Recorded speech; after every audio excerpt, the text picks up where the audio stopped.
Under a grassy hill outside the Chinese city of Xi'an, one that still stands taller than a 15-story building, lies a man who has not been disturbed for more than 2,000 years. He was the first emperor of a unified China.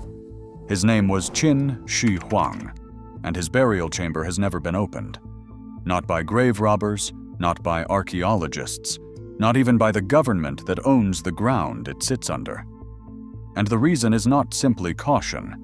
Modern instruments pointed at the soil above that chamber have measured mercury vapor at up to 27 nanograms per cubic meter, against a natural background of 5 to 10. The ground itself is leaking poison. That reading came back within the first 45 seconds of the scan. Around that hill, the digging has been staggering. The Terracotta army, thousands of clay soldiers standing in battle formation, was pulled from the earth beginning in 1974, when farmers sinking a well struck a life-sized head of fired clay. But the mound itself, the tomb at the center of everything, was left alone. The soldiers were only the guard.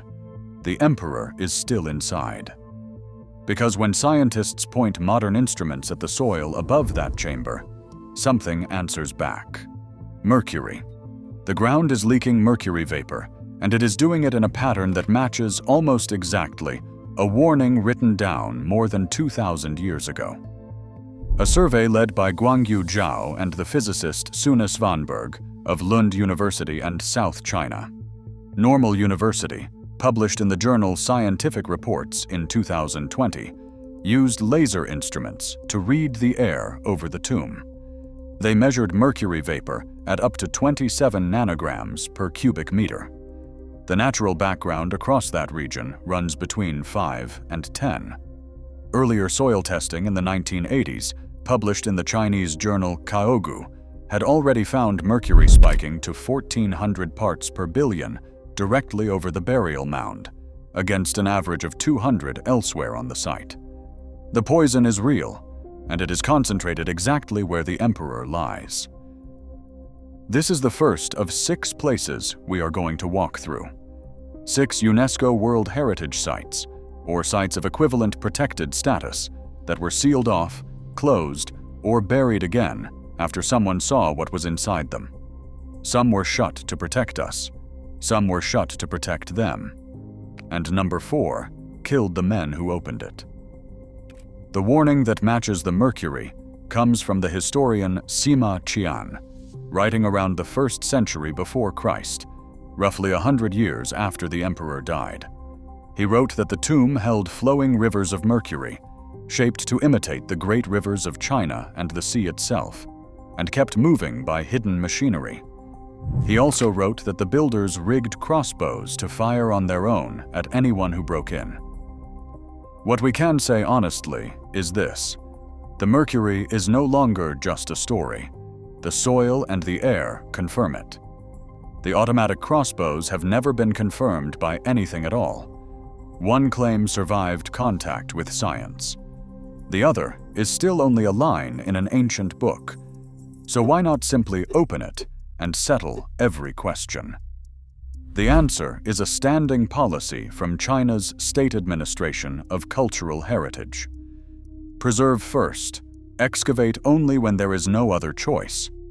It is a principle that organizations like ICOMOS, the International Council on Monuments and Sites, have formalized into international conservation standards.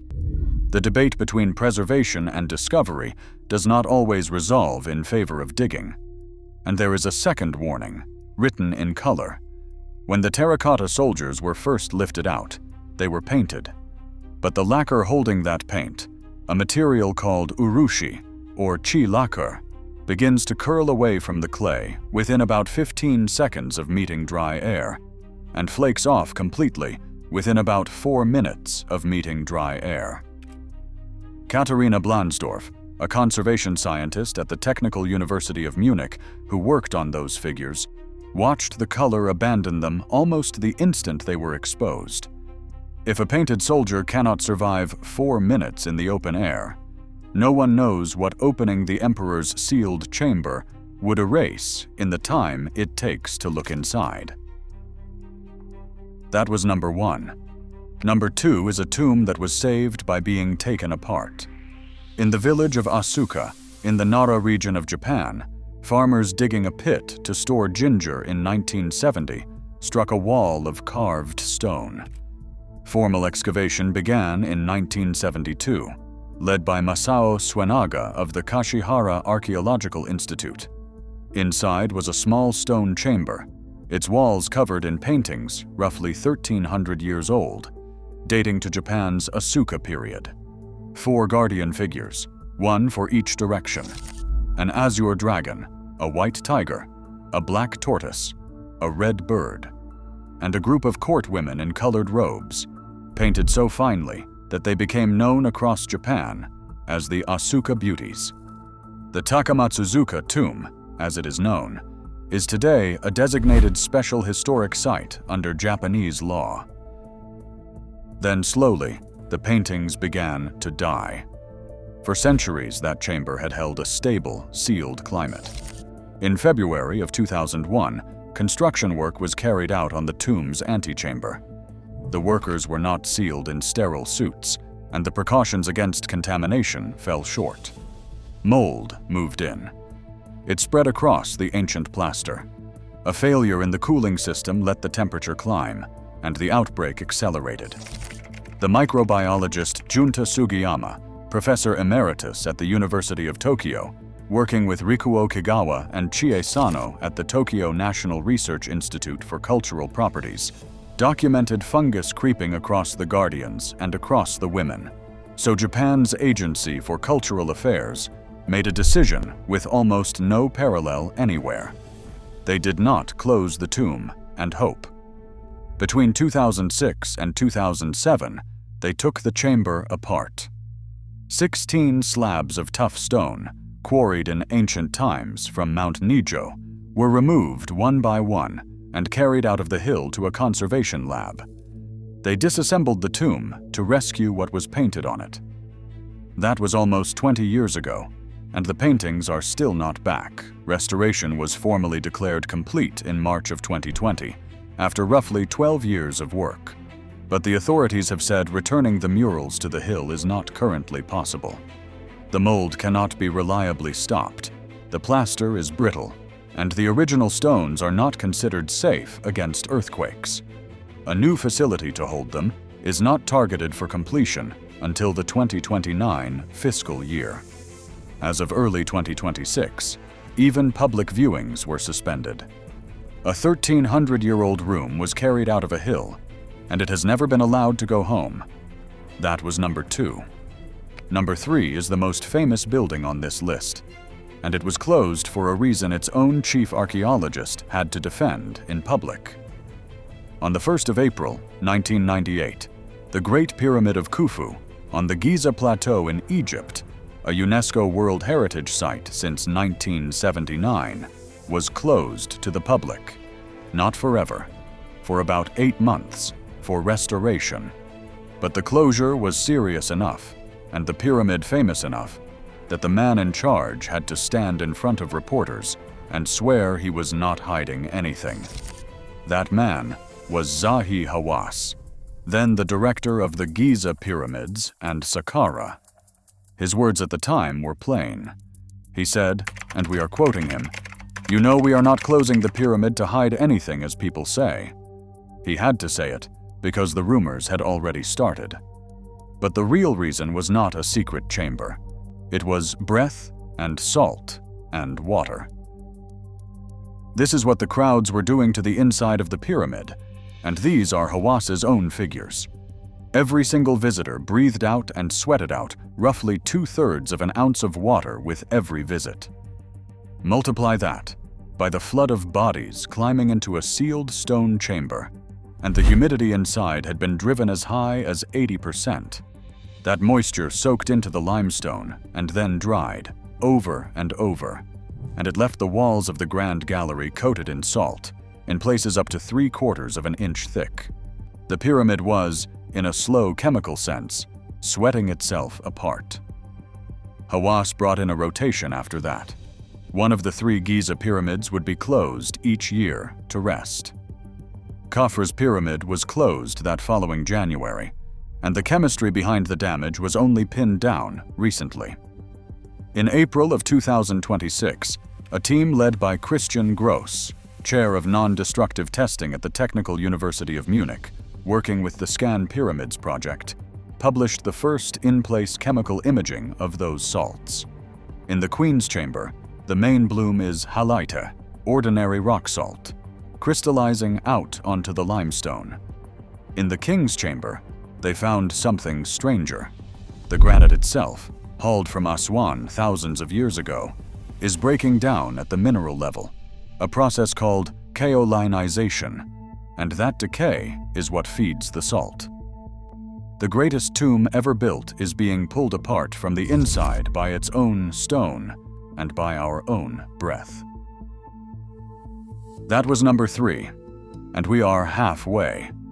If sealed sites and the real science underneath them are the reason you are here, take a second to like this video and subscribe. We open one of these doors every few days, and there are far more of them than anyone would guess.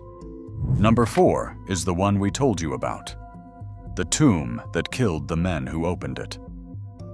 Beneath Wawel Cathedral, in the Polish city of Krakow, lies Casimir IV Jagiellon, a king who died in 1492. On Friday the 13th of April, 1973, a team of 12 men opened his tomb.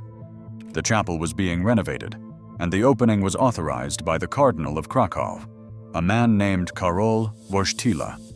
5 years later, he would become Pope John Paul II. In September of that same year, he performed the reburial himself, and then the men who had gone into the tomb began to die. Within a short time, several of the 12 were dead. The Polish press pounced on it. One newspaper named it the Curse of the Jagiellonians. On its surface, it was the mummy's curse all over again.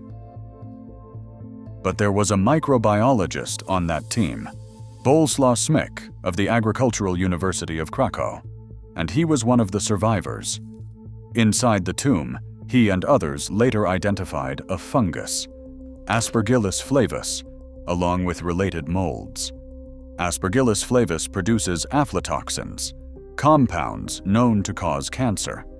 The theory that grew out of it was that the sealed tomb had become a chamber of toxic spores, and that the men who breathed them in paid the price. Now we owe you honesty, because this is where the story usually stops being careful.